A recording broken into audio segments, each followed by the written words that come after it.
President Ali announces new headquarters for Guyana Defense Force.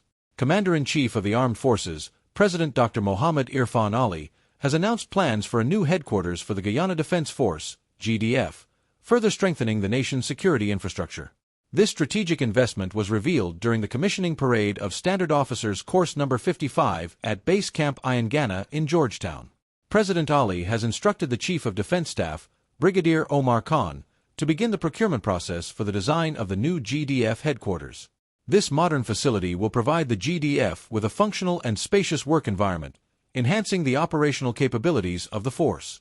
This strategic investment will not only provide our dedicated men and women in the force with a modern and functional workplace, but also serve as a tangible symbol of our unwavering commitment to national security, said President Ali.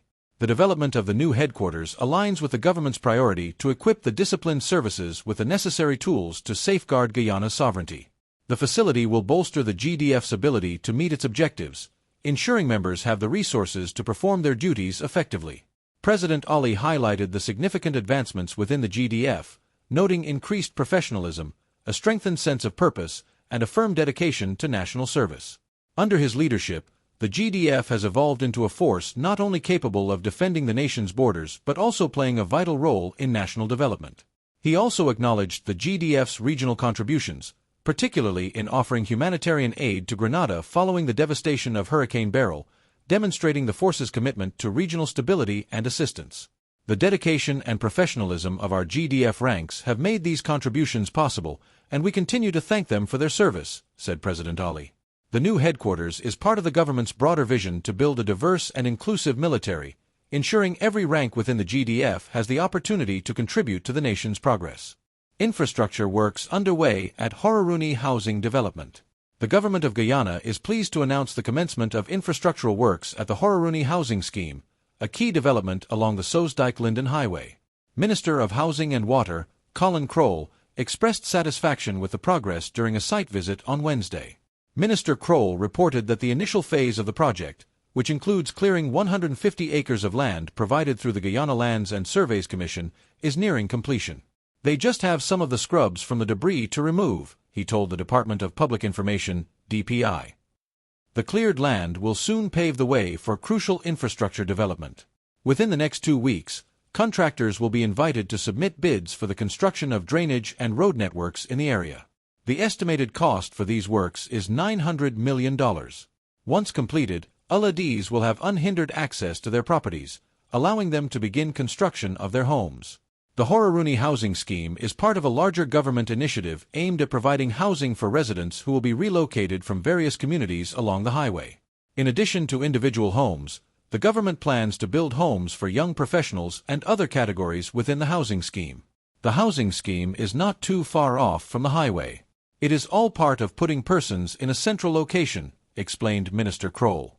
The minister also noted that allocation exercises will soon begin, targeting residents who will be relocated from other areas along the highway. Like the upcoming Silica City, the Hauraruni Housing Scheme is strategically located along a key highway currently undergoing significant infrastructure upgrades, further enhancing its appeal and accessibility. STEM education critical to boosting Guyana's economy. $51 million labs and staff room commissioned at St. Stanislaus College.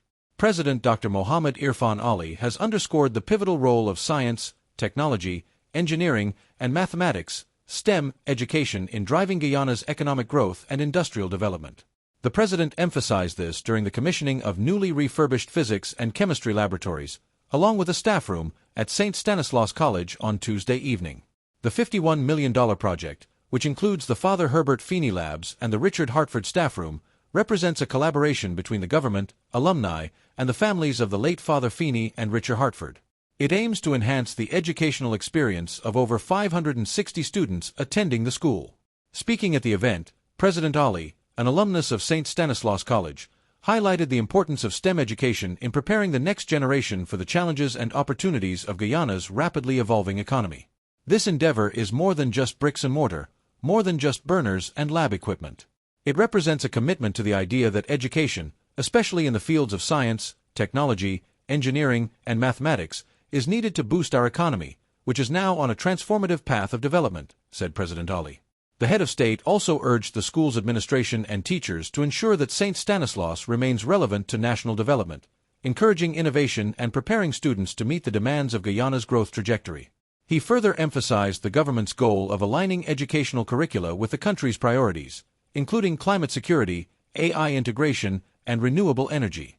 As part of his vision to foster creativity and critical thinking, President Ali proposed the establishment of an innovation fund to support students at St. Stanislaus College in developing entrepreneurial ideas and scientific models.